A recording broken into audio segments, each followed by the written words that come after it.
నమస్కారం. నా పేరు Sriram Sharma. Tripura state consumer redressal commission ఒక తీర్పు ఇచ్చింది. ఈ తీర్పు Satish Debbar versus chief general manager State Bank of India and 2 others. ఈ కేసులో ఏమైందంటే ఈ పిటిషనర్కి బ్యాంక్ అకౌంట్ నుంచి తన డబ్బులు పోయాయి. ఆ డబ్బులు తను విత్డ్రా చేయలేదు.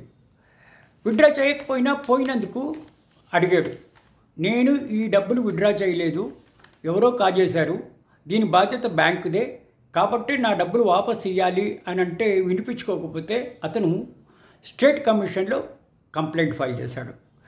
ఇట్లా నేను బ్యాంక్ అకౌంట్ మెయింటైన్ చేస్తున్నా, నా డబ్బుల నుంచి ఎవరో కొట్టేశారు, నేను తీసేసుకున్నాను అని చెప్పేసి సదరు బ్యాంకు అంటోంది.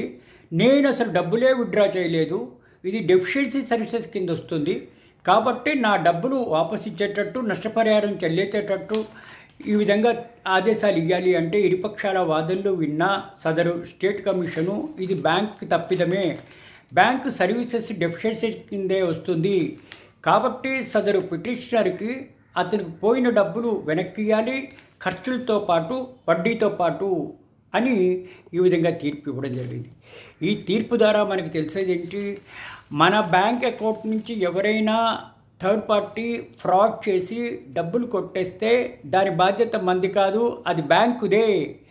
బ్యాంకు ఈ విధంగా డబ్బులు ఇచ్చేటప్పుడు చాలా ఆలోచించి నిజంగానే ఈ డబ్బులు డ్రా చేసే అతను అకౌంట్ హోల్డరా కాదా అని చర్య తీసుకోవాలి, ఆలోచించాలి. ఒకవేళ ఇట్లా డబ్బులు పోతే ఈ తప్పిదం బ్యాంకుదే, వాళ్ళే మెయింటైన్ చేయాలి, వాళ్ళే డబ్బులు ఇవ్వాలి అని ఈ తీర్పు ద్వారా మనకి తెలుస్తోంది. Thank you.